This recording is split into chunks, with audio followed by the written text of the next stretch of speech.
You're listening to the Mastering Money in Midlife podcast, episode 21, Creating Financial Freedom, Part 3. Welcome to Mastering Money in Midlife, a podcast for midlife women in business to overcome financial anxiety and make more money without burning out or sacrificing their families. Join certified life and money coach Debbie Sasson as she shares practical business strategies and mindset shifts that help you dissolve the money blocks that keep you stuck in a cycle of under-earning and under-saving, sabotage the growth of your business, and prevent you from building the wealth that you desire. Hello, my friends, and welcome back to the podcast. And happy April. I don't know what the weather's like in your country or wherever you're sitting at the moment, but we have this phrase, April showers bring May flowers. And welcome to April. I don't know about you, I have had enough rain for the winter. It seems like every weekend for the last 3 months it's been raining, and I am ready for some warmth. I am ready for some sunshine and ready for some flowers.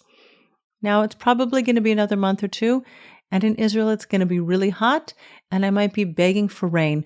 But just now, I want a little bit of sunshine and warmth, and I want to be able to put my heaters away until next year. But until that time, today we're going to talk about financial freedom yet again. In last week's episode, and if you haven't listened to that, I encourage you to go back and listen to it because I talked about money mistakes and forgiving yourself for your money mistakes.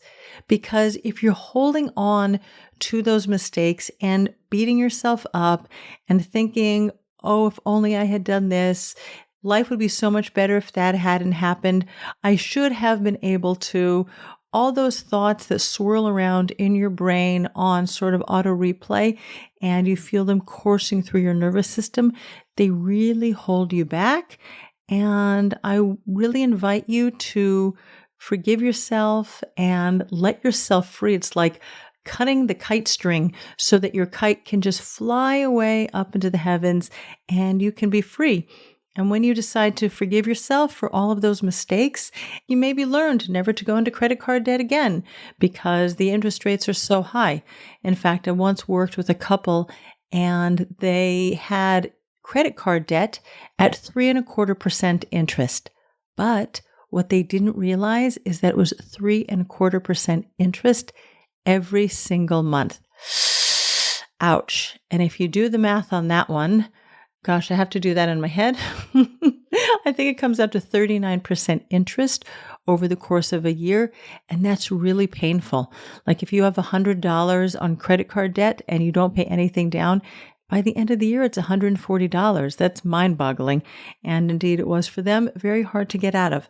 So whatever happened, you learned something, forgive yourself, and move on. Today, we're going to get really geeky. We're going to get into some financial basics, financial mechanics, how you can manage your money better and through money management, create financial freedom for yourself. Because one of the biggest money challenges I see entrepreneurs face is scarcity, right? They get into this real scarce place when they have bills that are coming due on a regular basis, but cash flow is light. You know, it could be a seasonal thing. Like right now, we're approaching the Passover holidays, Easter holidays, spring break. People might be going away on vacation, and you might even be going away on vacation, and your cash inflow is going to drop. Of course, if you're working in tourism or something like that, and at the moment, I shouldn't open my mouth too wide, but it does seem like tourism is picking up again.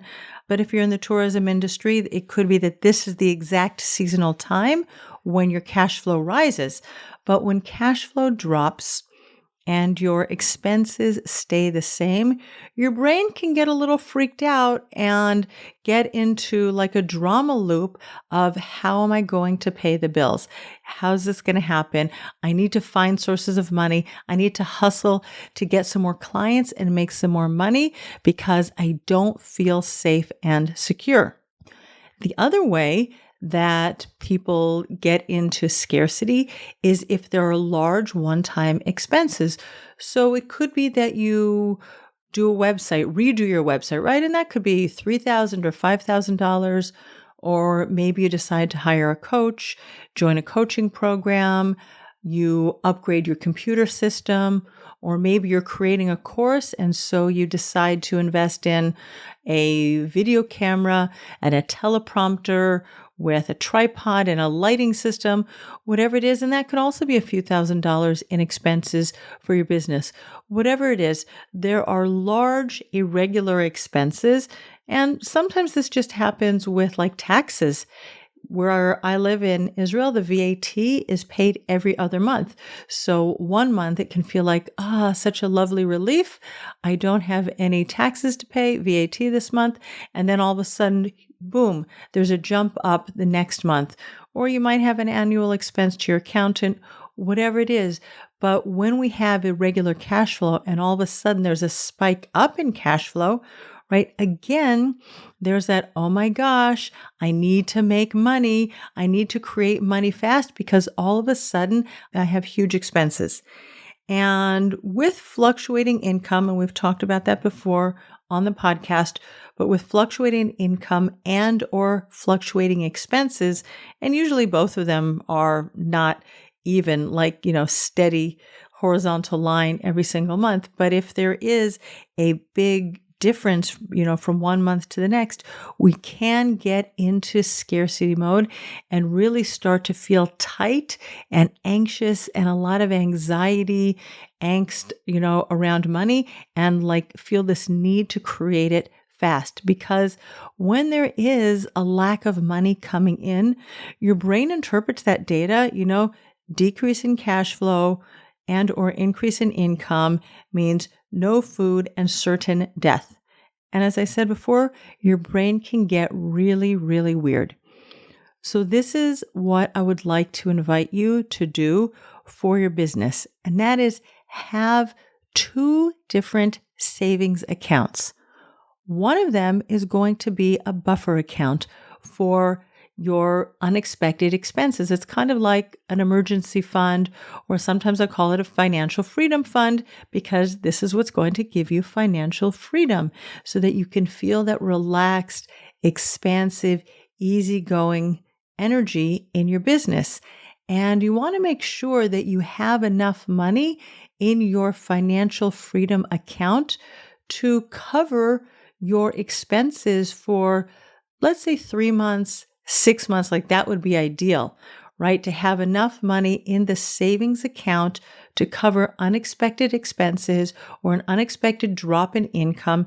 And pay attention that I use the word unexpected, right? So let's say, for example, that you normally take on, 2, 3, 4 clients every month if you have high ticket clients, or you normally sell 10 lower priced packages, whatever way you work with your clients. Or you could be in real estate and you might only get paid when you have a large real estate deal once every few months, whatever it is. But you want to be able to have enough money in your buffer account, your financial freedom account, so that if there is an unexpected gap in your income and expenses, you can take money out of your financial freedom account and cover the gap.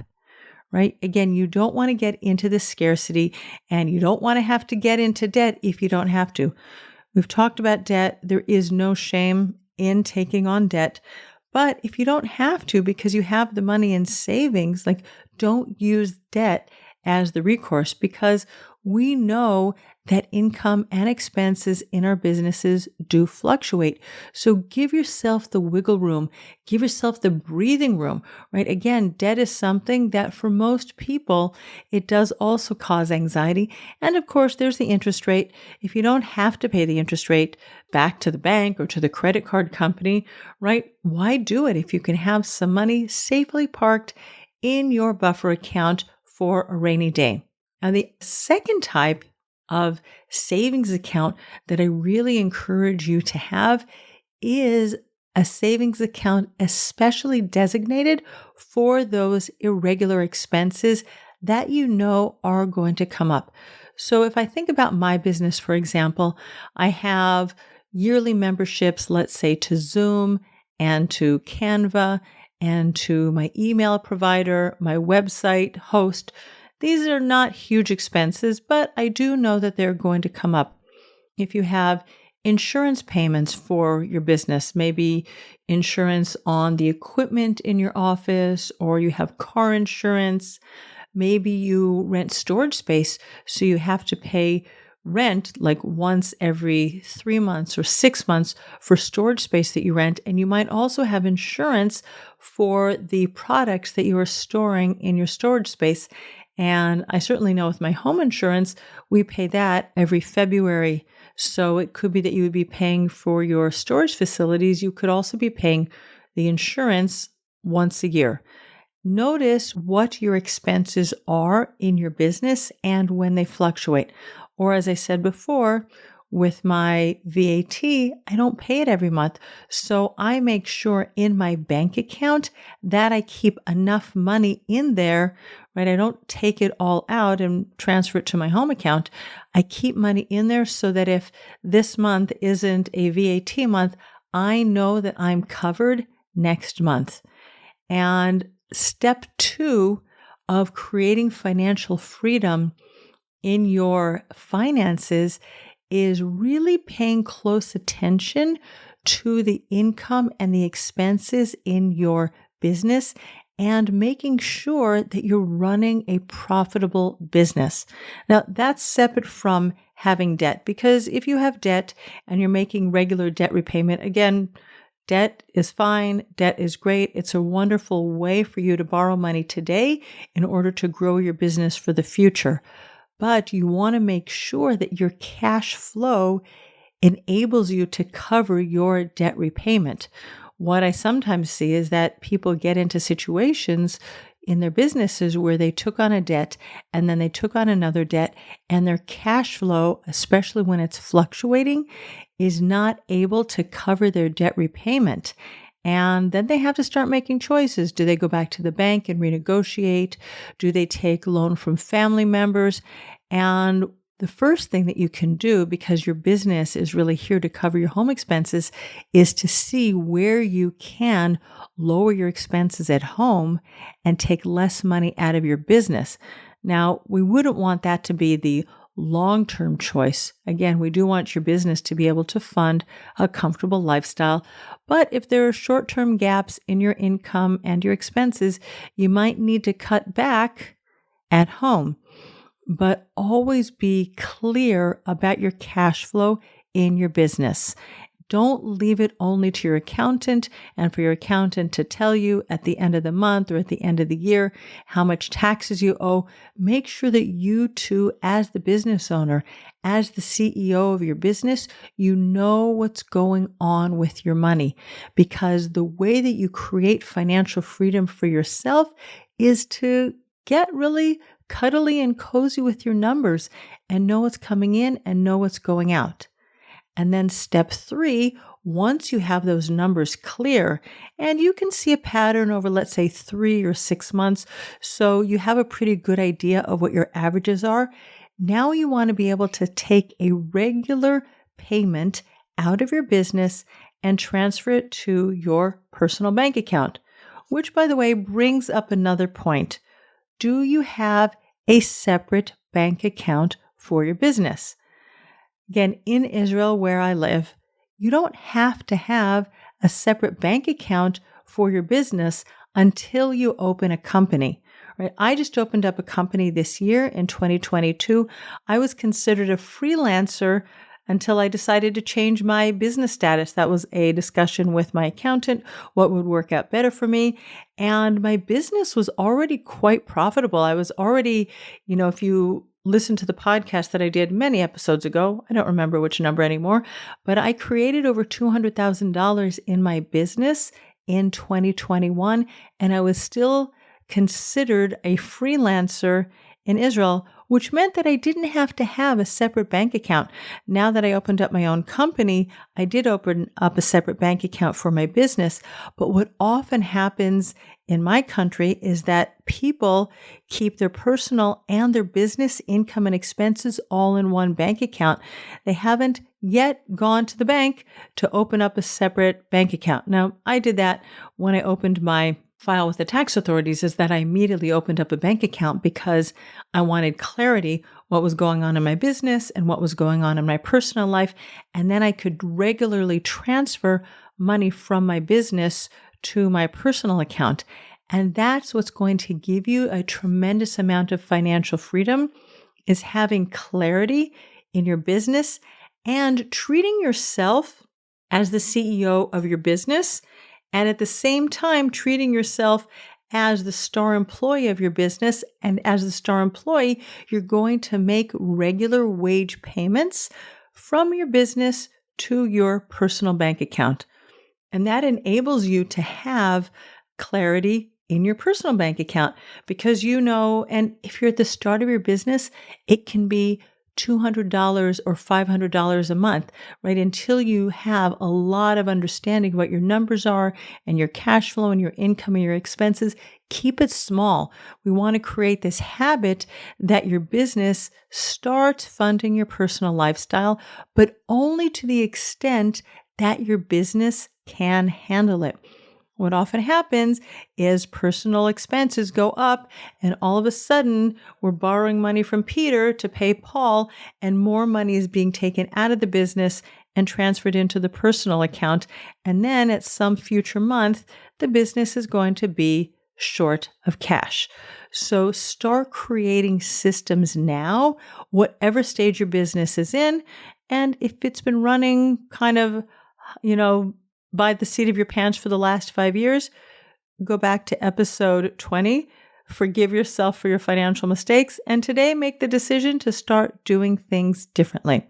Make sure that you know what's going on in your business and start regularly transferring a fixed amount of money from your business account to your personal account. Now, what's going to happen on the months when and if you are short? Right? The cash flow just isn't covering the expenses that month. And I actually recently had that situation with one of my clients, and she indeed had to go to the bank, or she decided to go to the bank, and she took a business loan for her business. Okay, so now what are you going to do? Now your business expenses go up because you have loan repayments. You've now added to your cash flow, which is maybe including your rent and your electricity and your water and your Zoom and your Canva and everything else that's going on with your business. And now you have loan repayments. So you have a couple of choices to make. Let's say, for example, you borrowed $10,000, and we're just going to keep it simple. And you have 20 payments of $500 that you need to pay back to the bank. As I said, we're keeping it very, very simple. So you have two choices. You have to create more income. You have to somehow find an additional $500 after taxes, right, of money that you can now use for your debt repayment. You can reduce your home expenses, your personal life expenses by $500 so that you can keep the money in the business. And yeah, for another 20 months, it's going to be a little bit tighter, in your personal life. Or if there is some sort of mismatch in timing, maybe after 2 or 3 or 4 months, the business will have generated an increase in income that will cover both the debt repayment and the ability to transfer the money over to your personal account, right? Or you're going to have to figure out a different way to reduce expenses in your business account so that you can cover the debt repayment without sending your business cash flow into the minus, right? There's going to be a little bit of trickiness, but the biggest reason why 80% of businesses fail in the first 5 years is because they run out of cash. So you want to make sure that you know your numbers. Know your numbers in your business And similarly, know your numbers, your financial numbers in your personal life. But the way to make sure that you have enough money in your business is to know what you're dealing with. If there's a lot of fogginess and fuzziness around your numbers, you're just going to be running in circles, and it's always going to be very, very stressful. And that doesn't create financial freedom. And you can't make rational decisions about the numbers if you don't really know what's flying. So look at your numbers and then make logical CEO decisions. We're not making emotional decisions about what we want to do, and we don't want to be operating on scarcity and what if and hope and a wing and a prayer, right? You want to look at the numbers and let the numbers do the talking. Make sure you know how you're going to cover all of your expenses. Put a plan in place and follow your plan. Put some money into a buffer account, rainy day fund, financial freedom account, whatever you want to call it, to make sure that you have cash available for the unexpected, because the unexpected always happens. And create a separate savings account for those reoccurring expenses that are going to happen in 3 months from now, 6 months from now, 9 months from now. You know you're going to have some recurring expenses. Don't wait till the last minute and start, chasing around like a hamster on a hamster wheel, around and around, trying to create more money quickly in order to pay this big bill that's coming up. Make sure you're saving ahead of time for future expenses, and create regular systems so that you're taking money from your business account and regularly paying yourself into your personal account, because you want to run your business like a CEO who's paying her employees. And as I said, you wear two hats. You are the CEO of your business, and you're also the star employee.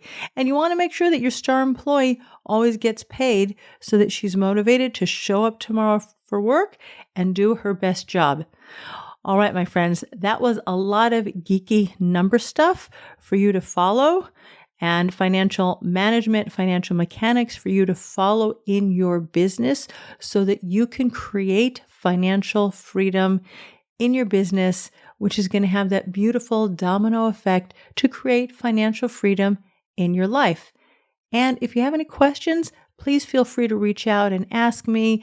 It was maybe a little bit more technical this week than we've had in the past, so feel free to reach out to me, Debbie@DebbieSasson.com. If you have any questions, you're always invited to send me an email and ask me.